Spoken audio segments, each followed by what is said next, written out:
Step one is obsess, get totally focused, unleash your desire, that gives the energy. Step two is not waiting. It's massive action, keep changing your approach until you find effective execution.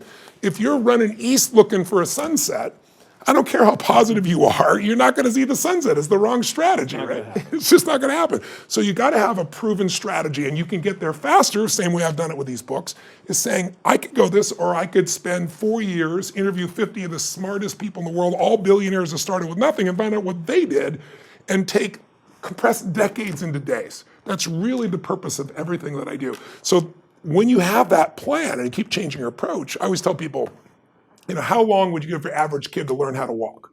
Before you turned to the kid and said, dude, it's never gonna happen, you're not a walker, just give it up. Right? People go, you crazy? My kid's gonna keep trying until. Well, that's really step two. You keep changing your approach until you find it. And then the third step to achievement really is, as simple as it may sound, if you're obsessed, you know what you want, you're taking massive action, maybe you modeled somebody, figure out the right action so you get there quicker, and you're executing, you still need a little grace. Some people call it luck, you could call it God, but I really believe that there's the part we do and then there's the part that comes to us. But I do know grace shows up a lot more when you do the first two steps on your own, and grace shows up a lot more when you acknowledge grace in your life, when you acknowledge that I was born in a world where I didn't have to build this internet that I can pull out of my pocket the answer to anything on earth. I'm driving on streets I didn't pave. I'm reading books I didn't have to write.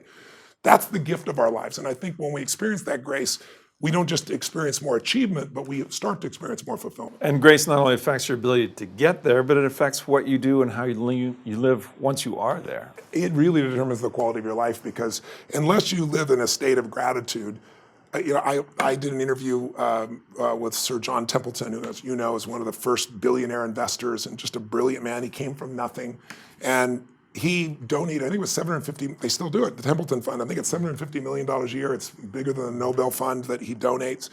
And one day I asked him, I said, what is the secret to wealth? And he looked at me, paused, this big smile, and his eyes got really bright, like they always did. And he said, Tony, it's what you teach. I said, well, I teach a lot of things, which thing? And he said, gratitude.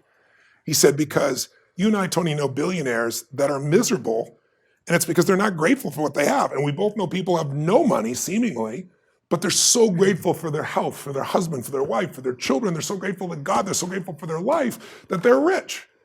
So I think it starts with that gratitude. It starts with that connection to grace, as simplistic as that sounds. And so it's not enough just to have your financial plan. You can have all the money and be miserable.